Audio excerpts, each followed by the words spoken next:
好，回到节目这一趴的重点还是在中南美洲哈，我们来看的是巴拿马最近有一个事情啊，最高法院在1月29号他们判决，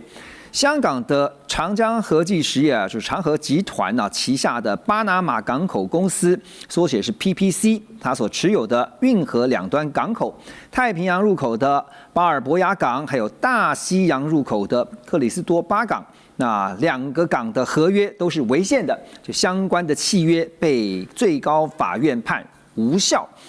PPC 呢，从1997年开始啊，就经营这两个港口啊，这两个港口其实是非常重要，有非常大的转运量。那合约呢，在2021年的时候呢，是延期，再往后延25年。这次最高法院的判决呢，是宣布延期25年，这个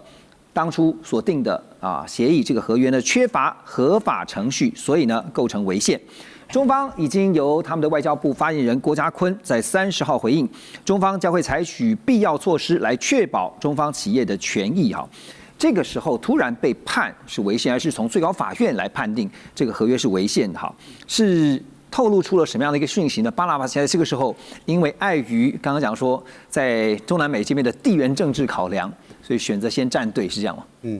我觉得有这个可能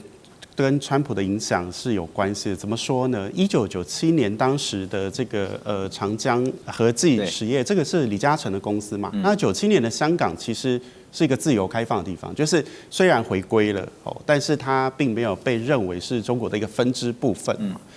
那个时候，我相信全世界对香港的经营应该没有感到太不放心。那他当时签了25年，25年就是到2021年的年底。理论上，其实巴拿马是可以拿回来重标，可是也蛮奇怪，就是巴拿马就直接续约25年，这个听起来也不太合理但是这里面我说有一些蹊跷的原因，是因为李嘉诚的这个集团应该是闻到了味道不对，所以在2025年的3月，他主动说我的股权，我现在经营巴拿马的这个经营特许权，我要卖给美国的这个贝莱德公司 BlackRock 公司贝莱德对，结果这个公司后来这个被中共说不行这样子，然后这样子一阻止了以后，我看美国如果在那时候已经川普执政，我觉得川普应该不会对这件事情善罢甘休，因为美国一年的总航运，它的总货轮有40%的船要经过巴拿马运河，所以川普对这一条河是非常 care 的，他不是还说还要收回这条河，那怎么可能会落入中国的手里？所以我觉得这整个后面是有一个运作的逻辑，让美国应该是有对巴拿马施压，然后巴拿马又顺势觉得你做这个自动让你延期这件事情应该是违宪，而且这个公司积欠了巴拿马政府12亿美元的税金，这也是事实，所以他就拿到了这些把柄之后，他就把这个经营权给收回来，而且妙的是，他目前给暂时来经营这两个港口的公司是丹麦。这个丹麦最近跟美国在格陵兰问题上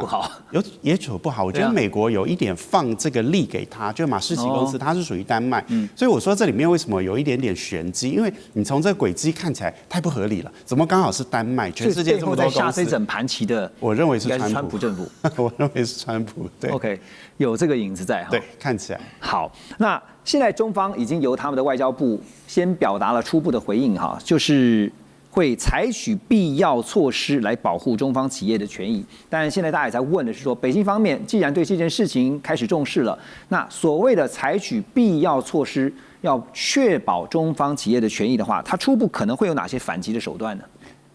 这我听起来就好像是国内政治人物被整的时候，他说我保留这个法律权利一样啊。这当然这讲的话是空话了，我个人觉得是空话。那有没有什么实质手段？当然，所以是说讲是空话，可是当然他一定会有具体的这个反制。先表明态度立场。对他先表明就是坚决反对。这中国的一个态度，基本上是先把这个立场先讲出来。当然做法当然绝对是我们可以，他绝对会有很多管齐下。怎么讲？第一个当然是纯粹从希望能够是不是在法律上面，虽然已经被宣布违宪了是不是在所谓纯粹在这个在所谓的这个法律的这个体系，就是巴拿马国内的这个法律体系里面，透过他在这个巴拿马的这个影响力，是不是有没有翻盘的一个机会？那当然，第二个还是一样，法律就是从国际法上面来讲，你可不可就等于是说你等于是说，透过自己国内片面的这个宣布，然后来推翻所谓的这个原来的这个合约。当然，这实际上面合约的这个内容，我觉得我想这就留待法律上面去谈。不过我就是说，像这一件的这个事情啊，以前都没有宪法的问题，怎么现在川普上来之后就会有宪法的问题嘞？对，所以这就很明显的是什么？这不是所谓的这种所谓纯法律的这个，不是单纯的商业，或者是说在法律上的争议。所以这根本是非常清楚的，这不是。所以这时候当然就是你只要是所谓依法来讲的话，这就有空间，不管是先从这个巴拿马的国内，以及在国际法，它可以从法律上面可以双管齐下。当然，第二个也是透过所谓的这个政治的这个影响力，影响这个巴拿马的这些国内的这个政治人物发挥。不是有那个，我记得不是之前他把那个什么牌楼倒了，把它拆掉，然后又中共抗议之后，马上就再盖起来了嘛，对不对？所以我觉得就是说，第二个当然就是透过中国在巴拿马的这个影响力啊，在国内政治的这个影响力，然后希望看看是不是能透过政治的力量啊有所翻盘。那当然第三个就是什么，以拖代变啊。我经常讲，川普啊，就像是疯狗浪一样啊，无可预期，而且坦白讲，那可是它是一个短暂的一个现象。那假如能够透过以拖代变，譬如说这种透过法律战的这个方式，把时间拉长，拉到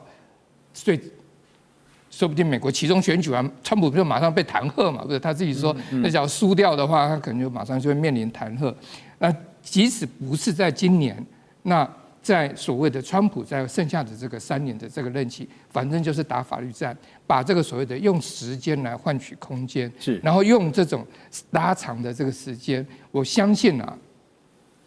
美国的就是川普的，即使是共和党，即使是凡是上来了，我想也不至于是说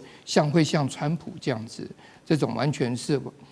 我说完全不可预期，而且是完全不在乎这个